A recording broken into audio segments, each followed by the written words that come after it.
آج ہم حدیث مبارک سے جانیں گے جو لوگ ماہ شعبان میں شبرات یا شعبان کا کوئی بھی روزہ نہیں رکھ پاتا، چاہے کسی بیماری کی وجہ سے یا عورتیں اپنے مہینے کے خاص ایام کی وجہ سے، تو ایسے میں کیا کرنا چاہیے؟ کیونکہ شعبان کے فوراً بعد رمضان آ جاتا ہے۔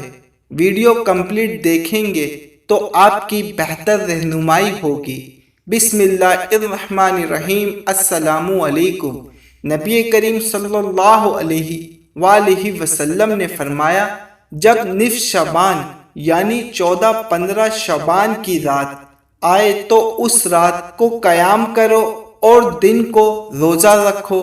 اس رات اللہ تعالی سورج کے غروب ہوتے ہی پہلے آسمان پر نزول فرما لیتا ہے اور صبح صادق طلوع ہونے تک کہتا رہتا ہے، کوئی ہے مجھ سے بخشش مانگنے والا کہ میں اسے معاف کر دوں؟ کیا کوئی ہے رزق طلب کرنے والا کہ میں اسے رزق عطا کروں؟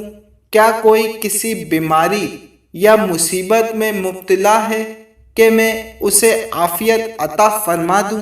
نبی کریم صلی اللہ علیہ وآلہ وسلم نے ایک آدمی سے پوچھا، کیا تم نے اس مہینے یعنی شعبان کے وسط یا دوران میں کچھ روزے رکھے ہیں؟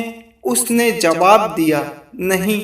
تو آپ صلی اللہ علیہ وآلہ وسلم نے اسے فرمایا، جب تم رمضان کے روزے ختم کر لو، اس کے بعد 1 دن یا 2 دن کے روزے رکھ لینا۔ جزاک اللہ۔ حدیث مبارک سمجھ آنے کی صورت میں ایک لائک ضرور کر دیے گا۔ اللہ حافظ۔